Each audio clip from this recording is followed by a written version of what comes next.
my desire to be strong was because I knew one day I may have to kill my father. Athlete, artist, actor, Terry Cruz. That's right. I always wanted to be a superhero. One of my earliest memories was my father knocking my mother out. She'd be nursing a black eye, and I would just dance in front of her, and she'd just start cracking up. In the middle of all that pain, I saw the ability to make her laugh. Pornography numbed my pain. I had this addiction for the longest time. She said I was different. I damaged my family. I damaged my wife. You gotta own up to it. You have to do what's within your power to make things right. One thing that changed for me is I stopped competing with people, and I said, don't try to be the best, be the only. This is an interview with legendary actor Terry Cruz, originally interviewed by Stephen Bartlett from Diary of a CEO. But I want to relive this interview from a different perspective to add some additional value to whoever may be watching this. So let's dive in together to find the mind of God. Wow. First and foremost, I was raised in Flint, Michigan, and I was born in 1968, and I just want to give some context in the fact that Flint, Michigan was the Palo Alto of the United States. What I mean by that is General Motors was the most successful corporation in the world. And, you know, there were opportunities, there were money, there was homes, and people were doing very, very well, and the city was growing and blossoming. And my father was a foreman at Buick during this time. He was a poor kid who moved up from Edison, Georgia, a town of less than 300 people, and went up north to work in the factory and became a foreman. And my mother was a housewife, and she was born and raised in Flint. My mom got pregnant with me before they were married, and they soon after got married. And what was so wild about that is that amongst all this, kind of opportunity, my father was very, very abusive. And, one of my earliest memories around, the time I was about 4 or 5 years old was my father knocking my mother out. And what was really crazy, he was an alcoholic. And here you have a man who he really never shared his past with me. I had to actually find out a lot about his past later on in my adult years. But I never really understood him, and he never really volunteered any information. And then my mother, however, was very religious. She grew up in the Church of God in Christ, which was what you would call the holiness movement. And it was, the term was holy rollers. And, she couldn't wear makeup. She wore her dresses down to her ankles. We were not allowed to go to the movies, not allowed to listen to secular music, not allowed to play sports. Basically everything that I ended up doing in my life, I was not allowed to do. And we were in church probably 6 days out of a 7-day week. So it was inundated with religion, a lot of guilt, a lot of shame, a lot of, God's gonna get you, if you don't, this is the way they felt they needed to keep you in line. So there was a very toxic mix in my household because here, my father was an alcoholic and my mother's religious. And so they always went at each other because you weren't allowed to do what my father was doing. And my mother was always challenging him and yelling at him about it. And he would go off and I just wanted peace, man. It was just violent. I actually wet the bed until I was 14 years old because there was not a peaceful night. I would wake up to screaming, wake up to glass breaking, shouting. One time I woke up, my father was bleeding. My mother had stabbed him and the police came. And then that day it was like, There was no such thing as domestic violence, just like there was no such thing as alcoholism. It was just he can't handle his liquor. I was kind of saved by my high school because it was a special school that allowed you to come because you had certain talents. And it was from 7th grade all the way to my senior year. And I had art ability. And one thing about being in this religious household is that I had a really vibrant imagination because we couldn't do anything else. So I would go to school and people would tell me about movies they saw and things that they were listening to and all this stuff. So then I would go home and draw it. So because I wanted to watch it so bad and be there so bad. And so I would start drawing. And I remember, one thing my mom did let me do was comic books. And so I would copy the comic books and the heroes, and they had muscles. And I was like, one day I'm going to be like that. And but I also found out, which was so wild, a little bit later, even in therapy, was just that I found that a lot of my desire to be strong was because I knew one day I may have to kill my father, because he was just that person. And it was intense, man. Like I say, it was a very, very intense upbringing. And I became this person who just wanted to keep the peace, because anything to keep the peace. I became what you would call a pleaser. Like, Mom, what do you need to do? I'll be a good boy. I promise. I'll sing in the church. I'll sing in the choir. And then my father would come home. It was like, what, you want another beer? Whatever you want. I'll just make sure you don't get angry, And it was just about, I was exhausted, And I remember just being that tired. And it was a lot of work, because I lost all my, who I was. It was dependent on who was around, and I was all of a sudden be what they wanted me to be. When hearing this, is beautiful to know Terry's story in the present, the things he has accomplished, and who he has become growing up in this toxic environment with an extremely abusive father. Statistics actually say that children who grow up in a home with domestic violence are 6 times more likely to commit suicide, which he mentions in this interview he actually considered it. But not only that, 50% more likely to abuse drugs and alcohol, and 74% more likely to commit a violent crime. So the fact that he was able to come out of this and achieve a level of success, that is a complete miracle, whether you believe that or not.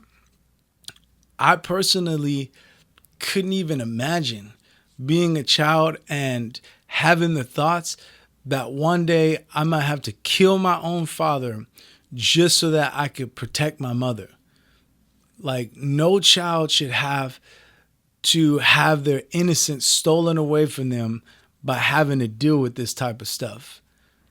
Now, some people would consider Terry's mom a hero for keeping the family together and enduring her abuse, especially since she is a religious woman. But remember, my aim is to seek the mind of God. And I know that God helped her through this. But at the same time, I know that this was not God's will for her to suffer years of abuse, causing her children to be psychologically wounded by their experience in this toxicity. May the Lord bless Terry's mom for her trials and what she went through. I'm certainly not trying to demonize her.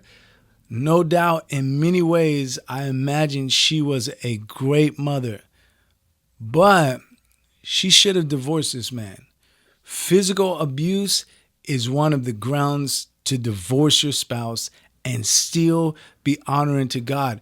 You got to understand, some people don't make it out of abusive homes to tell the story. Especially, there's always some crazy article on the news of some psycho killing their whole family. So you got to be wise in this. and maybe you're watching this and you're in an abusive marriage or relationship, or you know somebody who is, I pray that you would either be the help that someone needs or you seek help for an exit route from abuse. It was one of those things where I felt helpless. I felt 100% like I was so small. And you just look, and I have to say, my father, even to this day, we call him Big Terry. He was always Big Terry, and I was Little Terry. And this is how we referred to each other all over the house. And my older brother is my half brother. So he was smaller than me.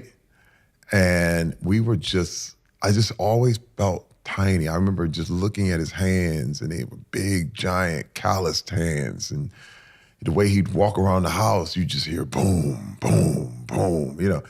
It was a drama. It was like, man, this man could rip me apart.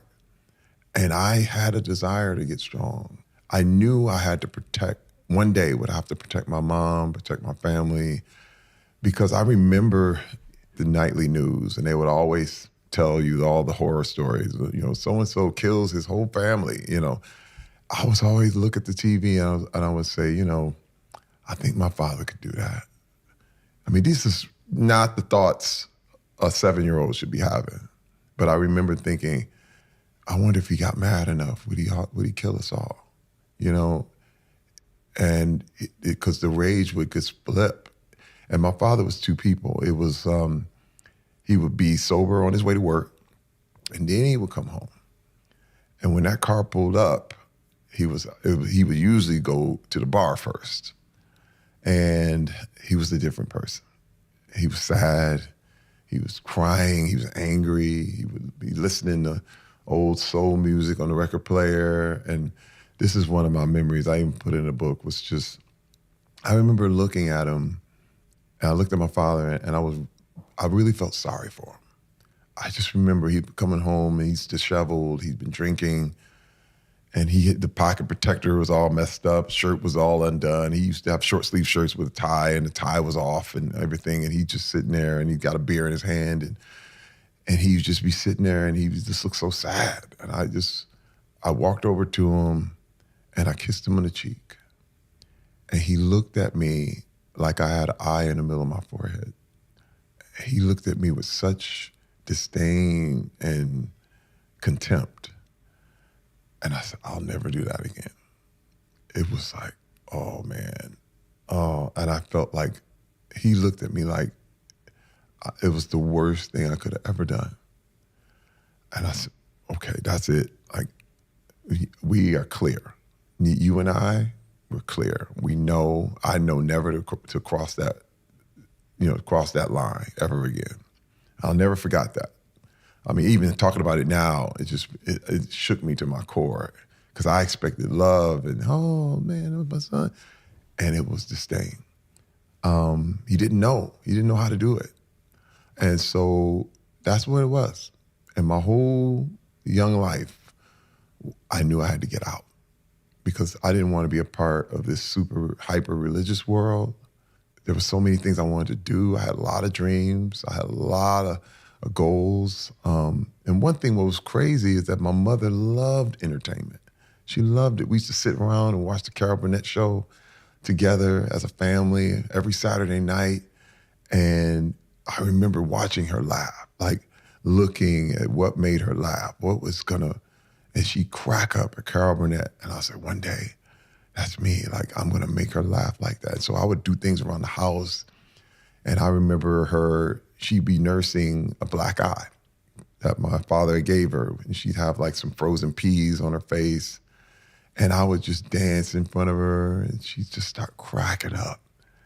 And in the middle of all that pain, I saw the ability that I had to make her laugh during all that. And I said, this is a power.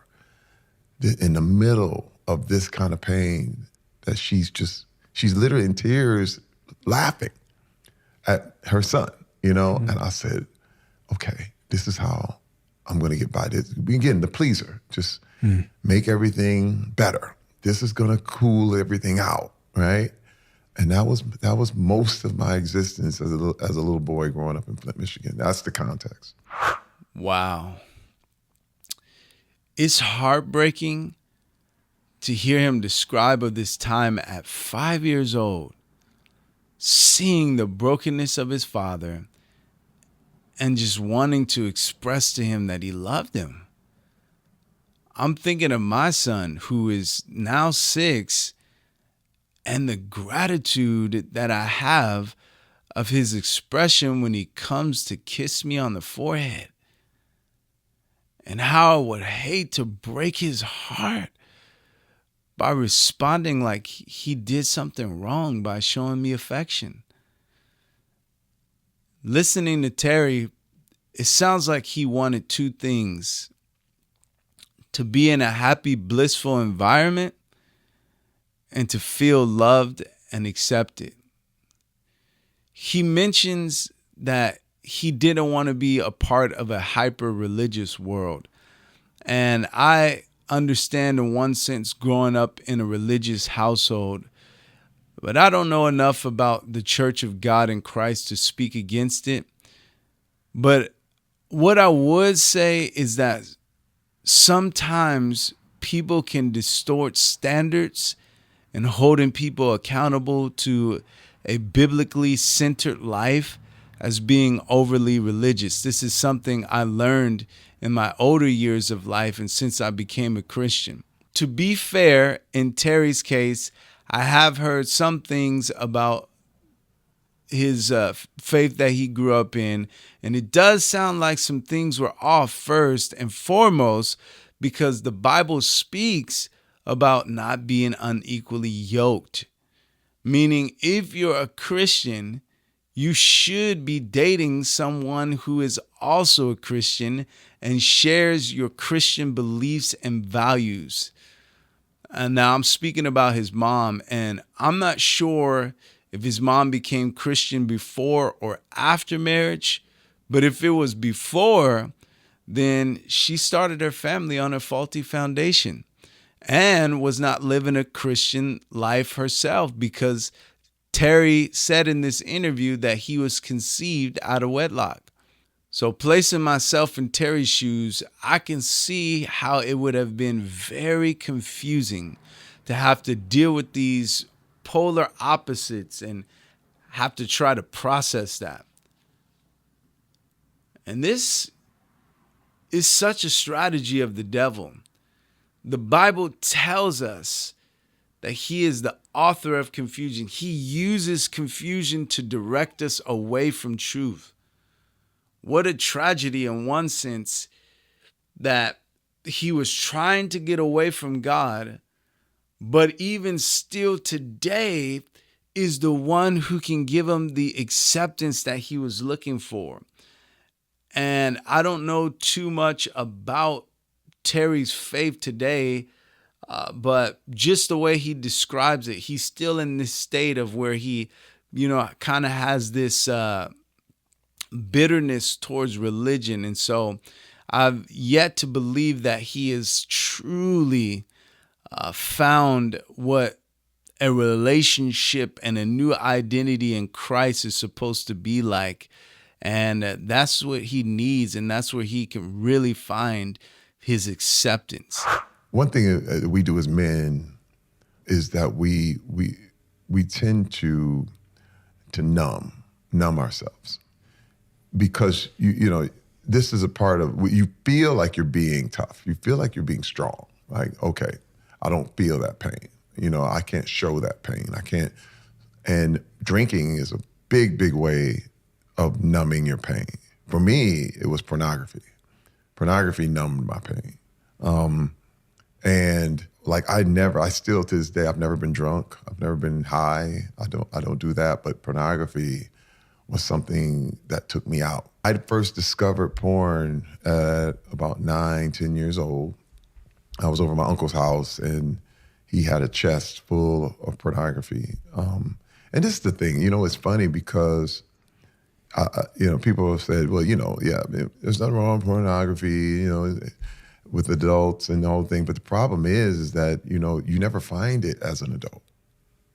I don't know anybody who found pornography as an adult. You always find it as a child. It's everywhere. And it's funny because I've been told, hey man, just mind your business. It's all good. You keep to yourself. That's your issue. But porn never keeps itself to itself. I get texts today. I get texts now. People texting me. It's something like fishing, and they text you porn and text you hot girls in your area now. And you're like, I didn't ask for this. You know what I mean? But you start to realize that they know what they're doing. They know they can get a hook, and they know if they can get it in you, and they know if they can get it in you young. And this was the thing that attracted me to porn, is that I would open up the magazines and they would have comics in them. And the comics and different things, they would have subjects like Goldilocks and, and Snow White and all these stories, Jack and Jill, and you start to realize, wow, this is really, this is stuff I realized as an adult, that this is wired. They're wired to get you young, you know what I mean? And to stay in there because they know it'll never go away, And that was what attracted me. And again, I didn't even know what sex was. But man, all I knew is when I opened that magazine and saw those ladies in that magazine and how beautiful they were, all my problems were gone. Like, it was numb. Like, I didn't know anything about violence, about where I was. It was just like, I could zone away and every problem was disappear. And I had to have it. Like, when things got stressful, I'll never forget, because again, and here's another thing, because you're in a religious household, so you're doing wrong. It was like, oh, that's bad, But this is also a time when pornography was in the grocery store. And it wasn't seen as something, it was just kind of like, there we go. And I remember telling my mom, I'm gonna go in the store and get some milk. And I remember just grabbing one of those magazines and I couldn't stop until she found, she's like, hey, what are you doing? And she would take me out of this numbing experience I was having. And I'm standing there in the store and I told her I was get some milk. And there I was. She's like, I was waiting for you for a half hour. What are you doing? But I was stuck. And that's that kind of power that was on me. And I had this addiction for the longest time. From the time I was about 10 to all the way up to about 12 years ago. I got a day off from the set. So I'm usually on location. And I could watch porn from probably 10 o'clock after my workout, 10 a.m. to 11 p.m. at night. 10 a.m. till 11 p.m. at night. It wouldn't stop. And I couldn't stop.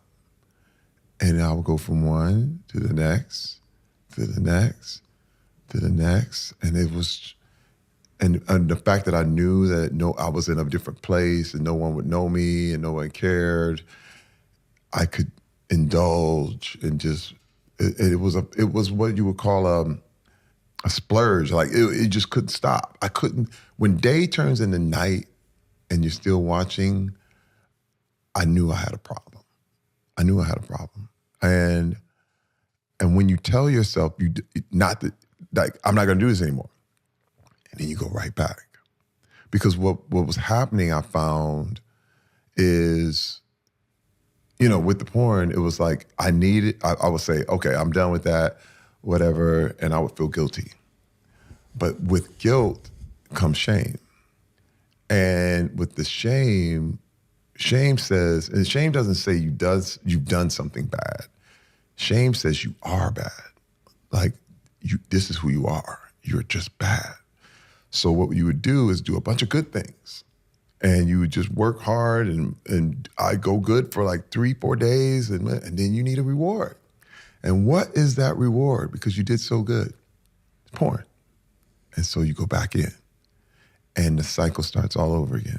Listen, first of all, I got married in 1989 to the most beautiful woman on earth. And Rebecca, I met her. She's from Gary, Indiana. We met in college. I actually met in church, which was wild because I vowed I wasn't going to be religious. But what was wild is that I couldn't get away from the things I felt and the things I was used to.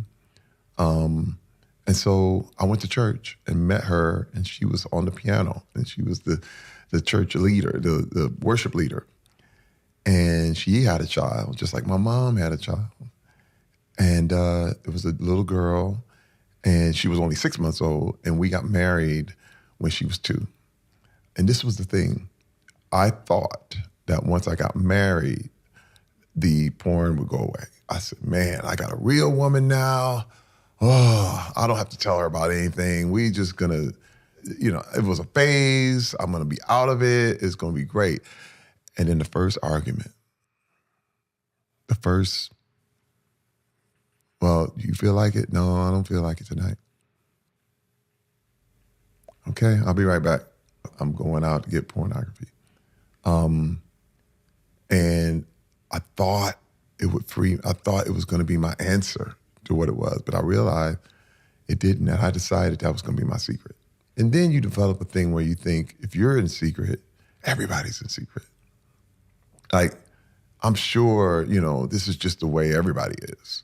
It wasn't until I got into therapy that I realized, I said, no, not everybody's like that, Terry. I was like, wait, what do you mean? Like, you don't do that? It was a surprise to me.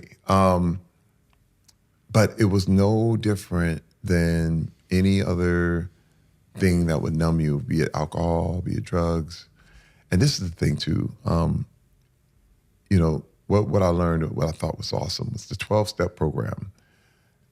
12 steps, it was really established by Alcoholics Anonymous, but it works for basically a lot of different addictions. I mean, and starting with the Serenity Prayer, which is, God help me accept the things that I cannot change, and the courage to change the things I can, and the wisdom to know the difference. Well, the thing is that what I had got backward in my whole life was that I was trying to change things I couldn't change at all. And the things that I could, I felt I was powerless. So if you have those things backwards, it's not wisdom, And what was so unbelievable to me, I just remember, because the wake-up call of all wake-up calls was what we call D-Day around our house. And it was February 2010. And my wife was basically, over the years, she was always suspicious. But what had happened is 10 years earlier, basically in 2000, I had went to a massage parlor and got a hand job and cheated on her. And man, I vowed that I would never tell a soul. Like, I was so hurt. I couldn't believe I did that. Like, you think I can only do this and that, it's going to stop here. But it just fueled the want for more. And I actually crossed the line. And when I crossed that line, I couldn't believe I did that. And I said, I'm going to go to my grave with this. I said, no one's ever going to know. And that's just the way it's going to be. Well, years go by, but my wife was always suspicious, what's up with you, Terry? And I'm like, I'm good. And I remember starting arguments so she would stop talking. Because what happens is one lie turns into 2, turns into 100. And over 10 years, you start to forget which lie you told. Things start to conflate and mixing up, and the pornography never stopped. It would be at a lull, but I'd go like a month and be like, oh wow, I'm good, and then and man, it all culminated. I'll never forget. February 2010, she was like, what is it I don't know about you, Terry Cruz? There's something I don't know. I can't, man, it broke me. Because we were on the phone, literally. I was in New York, she was in California, and I was working on a project. And now, this is another thing I want to say. I was very successful. Very successful. You talking rich, making money, famous, popular.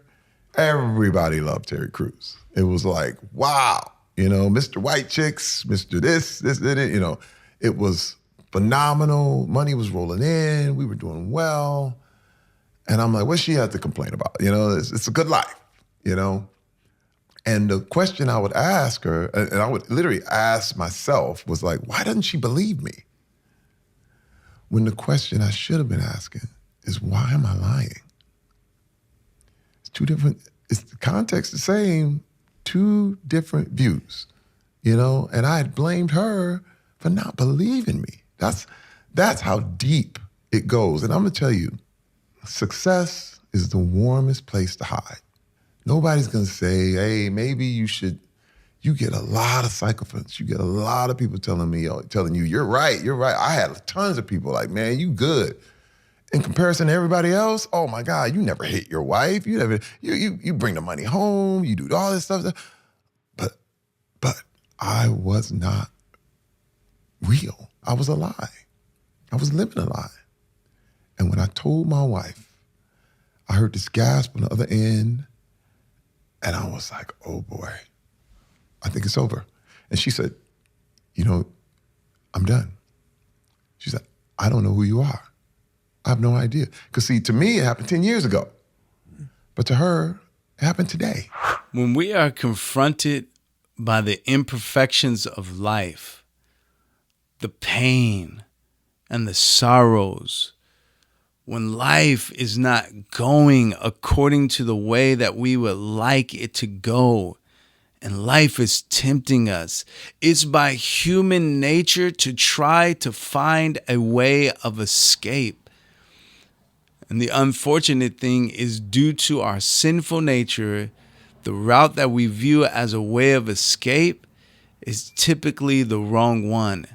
And it usually leads to bondage and addiction. The sad thing is, we overlook the true way of escape that is found in God. 1 Corinthians 10:13, it actually speaks about how God provides a way out of temptation. It says, no temptation has overtaken you except what is common to mankind, and God is faithful. He will not let you be tempted beyond what you can bear, but when you are tempted, he will also provide a way out so that you can endure it. God makes available to us a true way of escape. We just have to take it. Terry's father, Big Terry, his way of escape was alcohol. Little Terry's way of escape was pornography.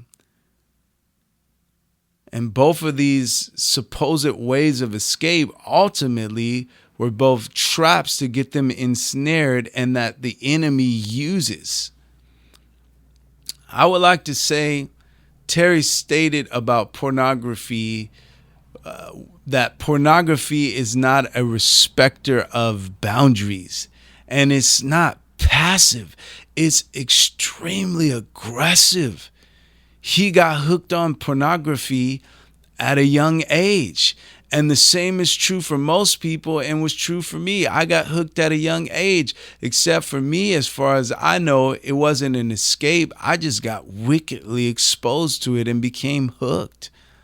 I grew up in an era of the black cable box, and on the market, these illegal cable boxes would give you all the channels, including pay-per-view, which included the porn channels. And one night, I remember at my grandma's, we turned to it, and from that day forward, it formed a major addiction. I would watch porn at the most random times and in the most random places. Didn't matter if I had a girlfriend or not, I just watched it. I'm ashamed to even go into all the details of how far this addiction took me. I battled with it from the age of 8 until 25, when I became a Christian, and miraculously, October the 5th, 2012, when I gave my life to Jesus, I've been free from porn ever since. I told her that I went to a massage parlor in Vancouver and I got a hand job. And I said, it happened. I told her like 10 years ago. It was a long time ago. This is the one thing you don't know. She's always asked me, like, this wasn't the first time. You know, it was a course of like, you doing something. I was like, I'm not doing anything. What are you doing? Like, leave me alone. I'm not like I said, I want you to believe me. But it became to a point where we were on the phone for so long and she wouldn't let it go. A little bit, it was like she wore me down to the point of, you know, like, here. And let me tell you the shocking thing about me telling her that revelation. She was like, I'm gone. That's it. I'm out. And I was like, fine, leave. Great. Thank you. Now we know. Because I was still blaming her. I was like, so you're not going to stick with me? Cool. You know what? I'm Terry Cruz. I'm like, I'll get another one just like that. First of all, Hollywood does not care if you lose your family. In fact, I'll get 3 more movies. They're like, hey, man, you ain't have to go home. Just go right this one set to the next. I said, since when has Hollywood cared if you lost your family? Since when has that been a career breaker? Never. In fact, you get a divorce, that's just par for the course. And I was like, cool, you can't handle it. And I had all kinds of excuses where, you know, you don't understand my upbringing. I got a high sex drive. This fame. You look at all the women I could be having. None of that stuff worked, man. And all of a sudden, and she left. I remember her hanging up the phone and said, don't come home. I said, I'm not. And then there I was by myself. I remember in this hotel room. And I was with my little thing like, there it is. It's over. And then a little voice was like, maybe it's me. I was like, who is that? I was like, no. First of all, I just gave you the rundown on all the excuses on why I had to do what I had to do because that's what I needed and whoop. It's you, Terry. She's got nothing to do with this. And man, it was like cracking an egg and I was trying to seal it. But the goop was going all over the place and I'm like, I'm trying to put an egg back together. And I can't do it. It is me. It is me. Like, I lied. Like, I was lying the whole time. And what I presented to my wife was an image. And she was married to that. But she wasn't married to the real Terry Cruz. She was married to the picture. She didn't know. And let me tell you, man, one thing I learned, which is so important and incredible, after all this, and once me and my wife rebuilt our marriage, like literally from the ground up, I learned that intimacy is the only thing I'm looking for. And when I say that, intimacy really means that someone knows you, all your stuff, everything about you, good and bad, and loves you anyway. That's all every man is looking for. First of all, your mama does that. Your mama knows everything, and she loves you anyway. That's why your love for your mother will never dissipate. A good mom. A good mom is always somebody that you put on a pedestal. You can't get intimacy without vulnerability. It's impossible because you're going to have to tell your stuff. And imagine the problem. Because if you can't tell, you'll never find intimacy. But that's the only thing you're looking for. So what happens is you get sex. Sex and love, 2 different things. Lots of sex. And it's always unfulfilling because you're not getting what you need. You know what it's like? Drinking salt water. You drink salt water, tastes good, feels like you're getting hydrated, but you're slowly but surely dehydrating yourself. I mean, everything works until it doesn't. Drugs work until they don't. My pornography addiction worked until it didn't. Did you tell her about that? Yes, I told her everything. You know, we had a thing, and this is what we required in therapy was, the term is disclosure. And you have to answer every question she has, truthfully and honestly. And I'm gonna tell you, man, it was like shooting her. It was like shooting her. What was wild, I remember in the NFL, that I look back on and I thought were, you know, moments of camaraderie, but it was really disturbingly twisted. And that, you know, we would land a plane, you go to the strip club, and all the guys be, you know, you feel like, okay, they're like, man, we're going to the club, we're going to Magic City, Atlanta, we doing it. And you're like, okay, we going down there, and you go into the club, and all of a sudden there's girls out there and they're doing a thing. And then all of a sudden one of the girls will come off the stage and then they want to talk to the players. And it's like, hey, how you doing? You know, I got my kids and I'm doing it. And it's like, stop. You're ruining it. Because she's talking kids, she's talking life, she's talking stuff. The problem was she was becoming a human being before our eyes. Just get back up on the stage and be a doll, be a picture, because pictures don't talk back. You know what I mean? Like humans do, but you be a mannequin, and we can manipulate you any way we want, but don't talk, because you're ruining it. And when I say, I've said this before, and a lot of people got on me, but there was a thing where we didn't really think women were as human as men were. That's a horrible thought, but it was everything that I was taught.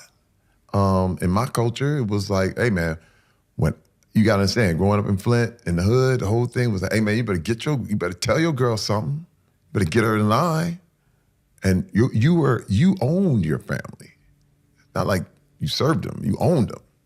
You owned your girl or girls. You know, the pimp mentality was praised. Like, oh, what's up, pimp? Oh, that's my pimp right there. I mean, these are fathers to kids. One of my best friends, you know, his dad took him to a prostitute just to make sure he wasn't gay. Huh? You're talking about severely abusive behavior. This is another thing, I even bring it up in the book. You know, this was another thing, even amongst the women. You know, my mother, there was one time, my mother felt like she owned us. And I remember she called me in the room and she said, you got hair down there? I said, down where? What are you talking about? There. And she points at my private. I'm like, yeah, I guess. And she said, pull it down, let me see. Pull your pants down. What? Pull your pants down. Let me see. Man, I'll never forget it. You know, pull them down. I'm looking out the window. I'm just like trying to be somewhere, anywhere other than here. But it was that extreme religious control vibe where it was like, I control you to the point where I could just make you pull your pants down, inspect you. And listen, I don't think it wasn't sexual in nature, but it was definitely abusive in nature. And it was to let me know that I run this. And I remember pulling my pants up and trying to forget it for years. And I confronted my mother about it. I remember when I was grown and again, already successful, but I had already went through D-Day with my wife and going through therapy. And I called my mother. I said, do you remember when you made me do that? She said, do what? I said, Ma, remember? She said, I didn't do that. I said, Ma, you did that. And she denied it. And then my sister came in and was like, why are you trying to break up the family? You trying to do all this stuff? And I was like, I didn't make this up.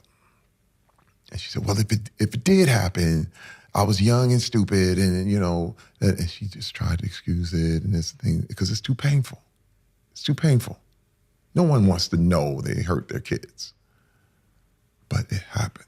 The day I went to that massage parlor, it was low. I write about it in the book. I just think it's just, and I describe it in detail just because I never thought I would do something like that on my wife. Like, how did I end up here? You just look around like, what in the world?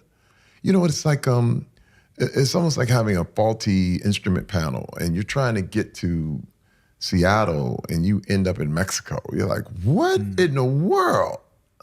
How did I do this? It was low. That was a real moment I actually considered suicide. Like for a minute, I remember thinking, what if I just found a way to die and then make it look like it was an accident? Like I was kind of thinking of things. I mean, that 2000 was a dark time. That's why I was like, to me, D-Day, 10 years later, was actually an awakening because it all happened in one day. It was like denial and then all of a sudden acceptance that I got it screwed up. I don't look at D-Day as a low day at all. I look at it as the day I woke up, the day of like, wow, I was forced to see myself as I really was. Because I had a great image of myself. And it was like, oh, I'm this, and I'm not that bad because I'm in comparison to everyone else, I'm great. But it did not pass muster because she had to be the one to dictate that. Very often, the devil uses the strategy of getting us to minimize our proclivities and to embrace the idea that what we're doing is just something that everybody else is doing. And his strategy is that if he can get us to believe that it is just normal and that it's just a part of human nature, then we become more acceptant of the things that we shouldn't be tolerant of. For Terry, what's interesting is that his saving grace, if you will, is that he was raised in a religious household where he was taught right from wrong. The Bible says this. The Bible says to train up a child in the way that he should go so that when he is old, he does not depart from it. Now, I don't think that means a child will never take the wrong path, but I believe if you teach a child the right path, they will have an inner compass trying to lead them in the right direction. This is what he even talks about. He says he found his wife in the church because for some reason he kept gravitating back towards the church. And we all have a moral compass in the way that God designed us. The Bible says that the laws of God are written in our hearts and our conscience bears witness with it. But I believe the conscience is harder to shrug off if we're also taught to live in line with our conscience at a young age.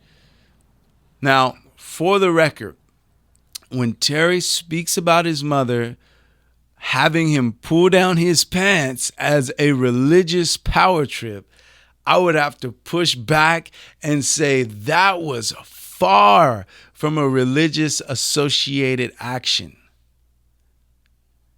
And again, it makes it hard to believe that his mother wholly followed her Christian beliefs. Even still, it was religious teachings that ultimately saved his marriage. The fact that he has such a severe sexual addiction and only cheated on his wife to the extent of porn, strip clubs, and a hand job, that is remarkable. I'm not trying to minimize what he did, but that's remarkable. No doubt, think about it. He could have had almost any woman that he wanted to, which I don't think if he would have, his wife would have been so forgiving towards this, violation.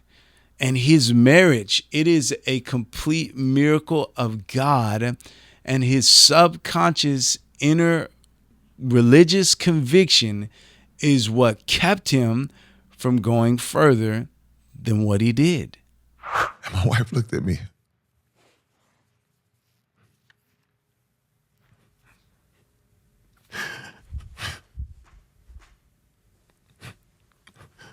She looked at me. She said I was different. And I knew I was. After all we've been through, I'll never forget. She said, Terry, you different. She said, Terry, I'm with you. She said, I love you. I said, oh God, I stuck with you. Because you were willing to do the work. And it was, that's when I knew. That's when I knew. And that's one of the biggest reasons why I have to tell it. Simply because I don't want people to feel like they're alone. I don't want men to feel like they're alone. I don't want men to feel like it's just them and they don't know any way out and the whole thing. I said, I have to be vulnerable. I have to share this part so that you know how far I came. I have no interest in showing that image anymore. I have no idea. Like I said, I told you earlier, I've moved from fiction to nonfiction. I wanted to make it right. It's not enough to say you're sorry. It's just not enough. It's not enough to hit people with your car and go, my bad, and pull off. But you got to understand, in the world today, you said, my bad, I said, I'm sorry, bye, and you leave people broken. You just hit somebody with your car, and you pull off and go like, my bad, and yell it out.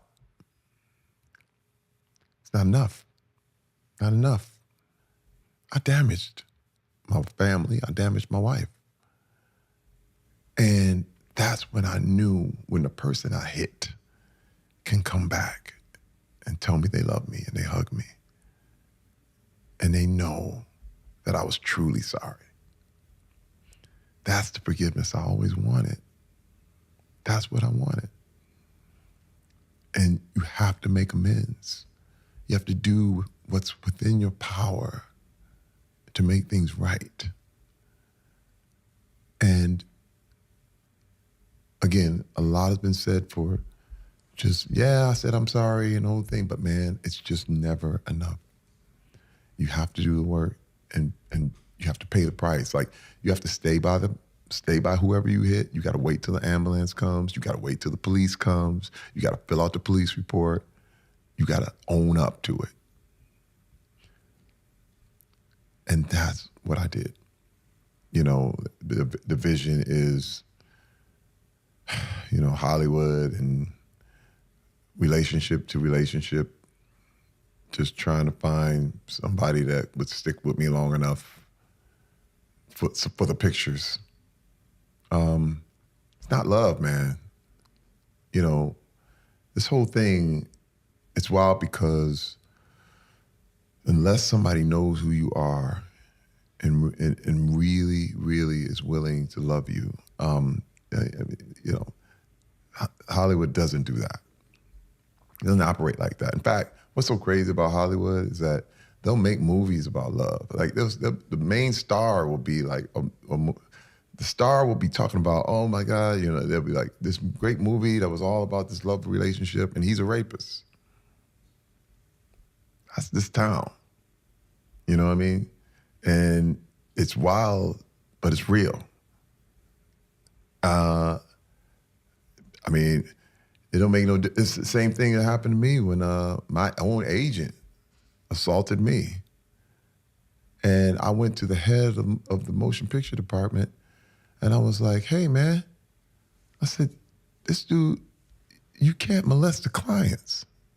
And the guy looked at me and said, "He's a partner." Yeah, he can. Look, I don't know what he was on because he wasn't drunk, but he was on something. Okay, I don't know what it was. I have no idea, but he was not acting himself. He was licking his tongue out and acting all funny and weird. It's like he was tweaking this nervous, weird energy, like somebody had a Molly or something crazy. He was not there, okay? And I was just like, man, he was looking at me like, oh my God, like, I don't know what was, and his wife was there, and my wife was there. And again, it was really weird because here we are in this really, Hollywood party, hot famous people everywhere. And here he's Stallone's agent, he's Eddie Murphy's agent, he's Adam Sandler's agent, he's the head of the motion picture department at William Morris Endeavor. And he lost his mind. And look, he starts laughing. And I'm going, what? Now I'm feeling so crazy. Now, I'm about to put my hand through his head. And my wife, I looked at her, and this is where I went to, because my wife had seen me. There's a long trail of people who've been knocked out by Terry Crews, okay? So she looked at me, but there was a time, a long time ago, she made me promise that I would not be violent anymore. And that was part of the therapy. It was part of what we're doing. And I realized this was another trap. It's all a trap. That's sin in a nutshell. A trap. And the enemy has set out individual traps for every one of us to get caught in. What's interesting about the trap is what makes it effective. In order for a trap to be effective, it needs bait. And it just can't be any type of bait. It has to be the right bait. Without the bait, most of us would just avoid the trap. It's like if you're trying to catch rats. You might catch a rat here or there and get them to randomly go into your trap. But if you really want to catch a rat, you need some bait in the trap. And the way we are baited into a trap is by the desires of our hearts. James 1:14 says this, but we are tempted when we are drawn away and trapped by our own evil desires. Then our evil desires conceive and give birth to sin, and sin, when it is full grown, gives birth to death. That's why we have to keep our desires in check by aligning our hearts to seek God's desires for our lives. Listen to what Terry is telling us.